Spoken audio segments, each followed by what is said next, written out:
नमस्कार मित्रांनो, मी ॲडव्होकेट अविनाश मधुकरराव निलंगेकर. मित्रांनो, आज मी आपल्याला प्रॉपर्टी खरेदी विक्री करत असताना काय काळजी घ्यायची त्याविषयी मी व्हिडिओ बनवत आहे. समजा तुम्ही एखादी मालमत्ता विकत आहात किंवा खरेदी घेत आहात, तर त्यावेळी तुम्ही आपल्या जवळच्या रजिस्ट्री ऑफिसला जातात. रजिस्ट्री ऑफिसला गेल्यानंतर जी काही मालमत्ता तुम्ही खरेदी विक्री करत आहात, जे काही तुमच्यामध्ये शर्ती अटी ठरलेल्या आहेत, त्यानुसार तुम्ही तिथं जाता. तिथं गेल्यानंतर तुम्ही जे काही तिथले म्हणजे एक मोठा व्यवहार करत असतात तुम्ही, त्यामुळे तुम्ही थोडेसे गोंधळलेले असतात. जो काही तिथली रजिस्ट्रीमध्ये सर्व्हिस प्रोव्हायडर लोक असतात, ते तुम्हाला सांगतात तुम्ही या इथं, आणि तुमच्यासोबत कोणी वयस्कर माणसं असतात, वातावरण गरम किंवा थंड किंवा पावसाचं असते, साक्षीदार असतात. ह्या सगळ्या परिस्थितीमध्ये तुम्ही थोडं गोंधळलेले असतात. त्यावेळी तुम्हाला बरेच वेळेस असं होते की तुमचं विचार करण्याची शक्ती किंवा गोंधळलेले असतात, काही सुचत नाही काय व्हायले काय नाही. त्यामुळं असे न करता तुम्ही एक दक्षता घ्या. ज्याही प्रॉपर्टीचं तुम्ही खरेदीदार असाल किंवा विक्री करणार असाल, समजा तुम्ही खरेदी करणार असाल आणि तुम्ही रजिस्ट्री त्या ठिकाणी करून घेत आहात, तर तुम्ही जो काही विक्री करणार आहे किंवा जो काही सर्व्हिस प्रोव्हायडर आहे, तहसील किंवा रजिस्ट्री ऑफिसमध्ये फॉर्मॅट बनवून ठेवणारे असतात, ते शक्यतो काय करतात की त्यांच्यापाशी एक स्टँडर्ड फॉर्मॅट असतो. त्या फॉर्मॅटमध्ये त्यांनी ऑलरेडी त्यांच्याकडे अटी व शर्ती त्या ठिकाणी लिहिलेल्या असतात, आणि त्यामध्ये जे काही पार्टी असतात घेणार देणार, त्यांची नावं केवळ हे चेंज करतात, ॲड्रेस चेंज करतात आणि पॅन कार्ड चेंज करून पुढची प्रोसेस त्या ठिकाणी कामाला लागतात. परंतु तुम्ही असे न करता त्यांना जे काही तुमच्यामध्ये अटी शर्ती ठरलेल्या आहेत त्याप्रमाणे फॉर्मॅट तयार करायला सांगा, आणि 1 ते 2 दिवस अगोदर ते फॉर्मॅट तुम्ही मागवून घ्या. आणि मागवून घेतले असता दोघंही त्या फॉर्मॅटमध्ये योग्य ते अटी व शर्ती त्या ठिकाणी आलेले आहेत की हे क्रॉस चेक करून पहा, जेणेकरून त्या दिवशी तुमचा गोंधळ उडणार नाही. आणि हे सर्व केल्यानंतर तुम्ही ज्यावेळेस त्या ठिकाणी रजिस्ट्री ऑफिसला जातात, तो पूर्ण फॉर्मॅट त्या ठिकाणी घ्यायचा. शक्यतो तुम्ही रजिस्ट्री ऑफिसला गेल्यानंतर ह्या स्टँडर्ड फॉर्मॅटवाले लोक जे असतात ते तुम्हाला बसवतात. बसवल्यानंतर तुम्हाला त्या ठिकाणी जे काही फॉर्मॅट आहे, स्टँडर्ड फॉर्मॅट आहे, वाचण्याची आवश्यकता नाही. केवळ तुम्ही एवढंच वाचा, तुमचं नाव, पत्ता, तुमचा आधार क्रमांक हा बरोबर आहे की नाही इतकंच पहा, बाकी आवश्यकता नाही तुम्हाला बघण्याची, असं तुम्हाला सूचित करतात. का नाही, तुम्ही एखादी मालमत्ता खरेदी करत आहात, 1-1 रुपया जमा करून मोठ्या कष्टाने गुंतवणूक करत आहात. उद्या त्या मालमत्तेच्या अनुषंगाने काही कोर्ट केसेस जर त्या ठिकाणी उभा राहिले, तर तुम्हाला त्यावेळी कोर्टामध्ये असं म्हणता येत नाही की बाबा हे मी वाचलोच नाही किंवा हे मुद्दे मला माहीतच नव्हतं, ऑलरेडी फॉर्मॅट तयार होता, मी जाऊन सही केलो, असे म्हणण्याची संधी तुम्हाला कोणीही त्या ठिकाणी देत नाही. म्हणून तुमच्यामध्ये जे काही अटी शर्ती ठरलेल्या आहेत, बरेच वेळेस त्या फॉर्मॅटमध्ये त्या फॉर्मॅटचा तुमच्या दोघांमध्ये जे काही ठरलेलं आहे त्याच्याशी दूरपर्यंत काहीही संबंध नसतो. असेही काही मुद्दे असतात त्या ठिकाणी. त्यामुळे तुम्ही दोघंही तो फॉर्मॅट एकदा वाचून घ्या, आणि त्या फॉर्मॅटमधली नको ते मुद्दे जे आहेत, तुमच्या मालमत्तेशी काही संबंध नसलेले आहेत, ते मुद्दे तुम्ही काढून टाका, आणि तुमचे जे काही अटी शर्ती ठरलेले आहेत त्यानुसारच ते फॉर्मॅट त्या ठिकाणी बनवून घ्या. कारण त्यामुळे काय होईल, भविष्यामध्ये शक्यतो तर असे काही प्रकरण घडणार नाही. जर घडले तर तुम्हाला त्या ठिकाणी त्या रजिस्ट्रीमध्ये जे काही अटी शर्ती तुमच्या आलेल्या आहेत त्यानुसारच त्या ठिकाणी केस त्या ठिकाणी स्टँड होती, आणि त्यानुसारच ती केस चालल्या जाते. तसेच जो काही ड्राफ्ट तुम्ही पाहिलात, तो ड्राफ्ट पाहिल्यानंतर जे काही तुमच्यामध्ये रजिस्ट्री त्या ठिकाणी होत आहे, त्या अनुषंगाने जो कोणी तुम्हाला विक्री करणार आहे आणि तुम्ही खरेदीदार आहात, तर विक्री करणारचे जे काही अगोदरचे त्या प्रॉपर्टीच्या माध्यमातून जे काही ओरिजिनल दस्तावेज आहेत, टॅक्स पावत्या असतील किंवा पूर्वीची रजिस्ट्री असेल, हे जेव्हा तुम्हाला ते हँडओव्हर करत आहेत, त्यावेळी जो कोणी विक्री करणार आहे आणि जो कोणी हे दस्तावेज खरेदीदाराला हँडओव्हर करत आहेत त्यांनी त्या दस्तावेजाची व्यवस्थित लिस्ट बनवावी।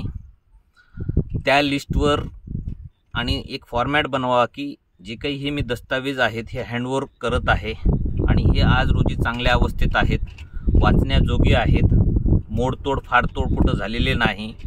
पान क्रमांक टाका, पूर्ण पानं व्यवस्थित अवस्थेत आहेत, कुठलंही पान गहाळ नाही। ह्या सगळ्या गोष्टी त्याच्यामध्ये मेन्शन करून तुम्ही लगेच एक 100 रुपयाच्या बॉन्डवर म्हणा किंवा साध्या कागदावर ते घेत असताना लगेच 1-2 साक्षीदारच्या समक्ष नोटरी करून ते घ्यावेत।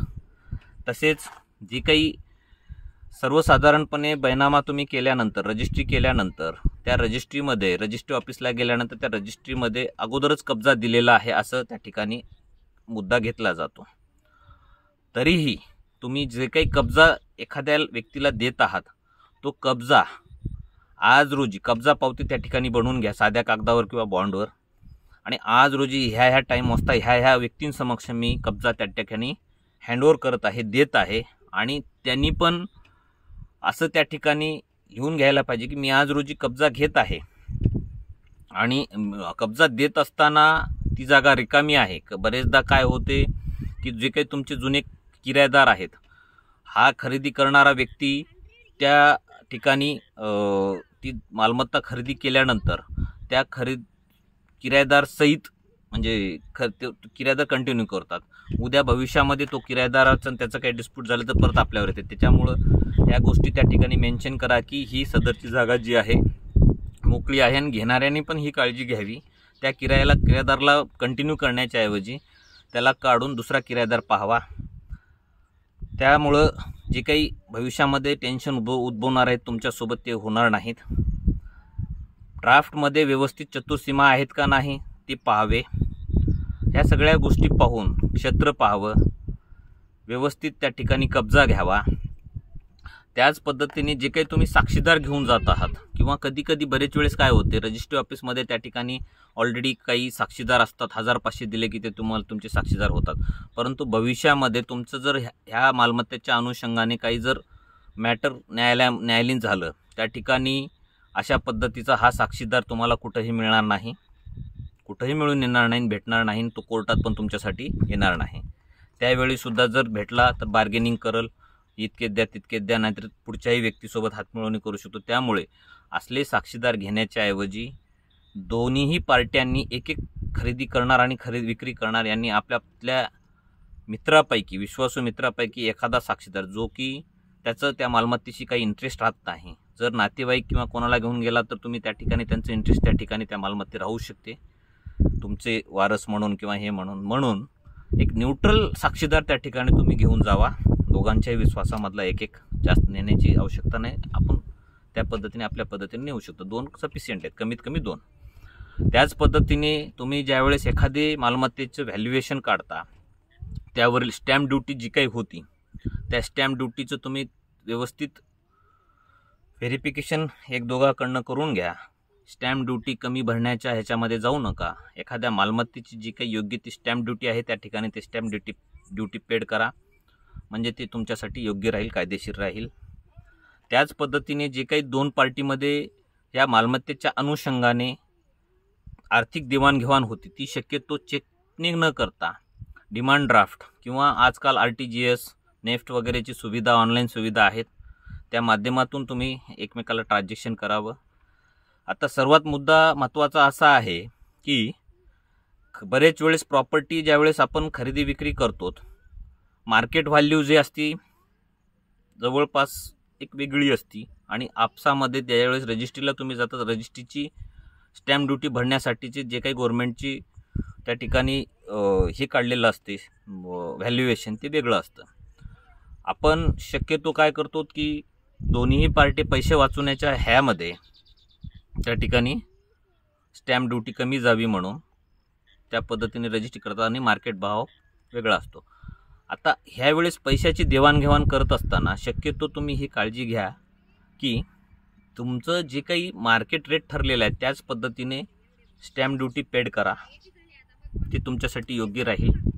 जर तुम्हाला असे करायचे नाही तर तुमचं जे काही रजिस्ट्री व्हॅल्यू आहे त्याचं पेमेंट तुम्ही ऑनलाईन किंवा DD मार्फत घ्या, आणि उर्वरित ॲडिशनल जी काही रक्कम आहे ती नगदी स्वरूपात तुम्ही त्या ठिकाणी घेतलेलं योग्य राहील। परंतु अशा वेळेस काय होते, तुम्ही ही मालमत्ता विक्री करून जे काही तुम्हाला त्या ठिकाणी समजा तुम्ही 30 लाखाची त्या ठिकाणी रजिस्ट्री करत आहात आणि मार्केट व्हॅल्यू तुम्ही त्या ठिकाणी 1 कोटी घेत आहात, तर 70 लाखाचं तुम्ही उद्या 1 कोटीची गुंतवणूक जर कुठं करत आहात तर त्या ठिकाणी तुम्हाला वरील 70 लाखाचे इन्कम टॅक्स डिपार्टमेंट करून नोटीस येण्याची शक्यता आहे आणि तुमची मालमत्तेवरील जे काही टॅक्स जाणार आहे तो तुम्ही 30 लाखापर्यंतच दिलेला असतो. म्हणजे तुम्ही खरेदी घेत असताना समजा तुम्ही 10 लाखाची ती मालमत्ता होती आणि ते विक्री करत असताना 30 लाखाची झालेली आहे, तर 20 लाखावर तुम्ही त्या ठिकाणी टॅक्स भरता. 20 लाखावर टॅक्स भरलेला असते, परंतु उर्वरित जे काही तुम्ही 70 लाख घेतलेले असते त्यावेळी त्यावर कुठल्याही प्रकारे टॅक्स घेतलेला किंवा दिलेला नसतो. त्यामुळे तुम्ही एखादी प्रॉपर्टी विक्री केलात तर त्याची ओरिजिनल अमाऊंट त्या ठिकाणी दाखवा रजिस्ट्रीमध्ये, जेणेकरून तुम्हाला दुसरी मालमत्ता ज्यावेळेस तुम्ही खरेदी करतात त्या ठिकाणी तुम्हाला 20% त्या ठिकाणी टॅक्स देण्याची काही आवश्यकता लागत नाही. केवळ इथं बैनाम्याला असं किती जाणार आहे, 7 ते 8% तुमची स्टॅम्प ड्युटी त्या ठिकाणी जाणार आहे. आणि तुम्ही जे काही तुम्हाला प्रॉफिट झालेला आहे ह्या मालमत्ते विक्रीतून आणि तुम्ही दुसरीकडे तीच पैसे गुंतवत आहात तर तुम्हाला त्या ठिकाणी टॅक्स लागत नाही. त्याच्यामुळं स्टॅम्प ड्युटी भरत असताना ही पण काळजी घ्या. आणि जी काही एक्स्ट्राची अमाऊंट तुम्ही नगदी घेत आहात किंवा ऑन पेमेंट रजिस्ट्रीची अमाऊंट जेवढी, समजा रजिस्ट्रीची अमाऊंट तुमची 30 लाख ठरलेली आहे आणि मार्केट व्हॅल्यू भलतीच आहे आणि तुम्ही अकाउंटवर 30 लाखाची रक्कम न घेता ती एक्स्ट्राची रक्कम घेता, तर उद्या तुम्हाला पुढील व्यक्तीकडनं रिकव्हरी ऑफ मनीचा किंवा कुठलाही दावा दाखल करण्याची दाट शक्यता निर्माण त्या ठिकाणी तुम्ही स्वतःच्या हाताने त्या ठिकाणी करत आहात. तसेच दस्तावेज तुम्ही ज्यावेळेस हँडओव्हर करत आहात पुढील पार्टीला घेणाऱ्या, तर त्या दस्तावेजीची तुम्ही व्यवस्थित कलर झेरॉक्स तुमच्यापाशी ठेवा तुमच्या रेकॉर्डसाठी. भविष्यामध्ये जर अशी काही कधी गरज पडेल ते सांगता येत नाही, ती व्यवस्थित नीटनेटकी झेरॉक्स करून तुम्ही त्या ठिकाणी ठेवा आणि जी काही रजिस्ट्री तुम्ही करून देता त्याची पण एक झेरॉक्स तुमच्या रेकॉर्डला त्या ठिकाणी ठेवा. त्याच पद्धतीने इंडिमनिटी बॉन्ड कशासाठी घ्यायचं की समजा त्या दस्तावेजमध्ये एखादं कागद त्या ठिकाणी गायब आहे, तर घेणार जो व्यक्ती आहे त्यांनी पुढच्या विक्री करणाऱ्यांच्याकडनं हे बंदपत्र लिहून घ्यायचं आहे की असे हे दस्तावेज ह्याच्यामध्ये नाही आहे, त्याच्यामुळं जेव्हा ते मिळेल मी तुम्हाला गाळ झालेलं आहे ते तुम्हाला मी द्यायला बांधील आहे. त्याच पद्धतीने जी काही दस्तावेजची लिस्ट नोटरी करून ते घेण्याचं आहेच आहे. आता समजा तुम्ही घेणार जो आहे एखादी मालमत्ता तुम्ही लोन करून घेत आहात, अशा वेळी तुम्ही समजा बँक लोन करत आहात तर बँकेचे त्या ठिकाणी लोक तुमच्याकडे आलेले असतात. म्हणजे लोन तुम्हाला देत असताना तुमचे जे काही ओरिजिनल रजिस्ट्री आहे, इतर काही दस्तावेज आहेत ते तुम्हाला त्या ठिकाणी बँकवाले घेत असतात. बरेच वेळेस काय होते, तुमच्याकडे संबंधित बँकेचे वकिलांचे ज्युनियर कोणी आलेले असतात. तुम्ही ज्यावेळेस ते दस्तावेज हँडओव्हर त्यांना करतात त्यावेळी त्यांचं नाव, त्यांचा नंबर हे तुम्ही त्या ठिकाणी घ्या.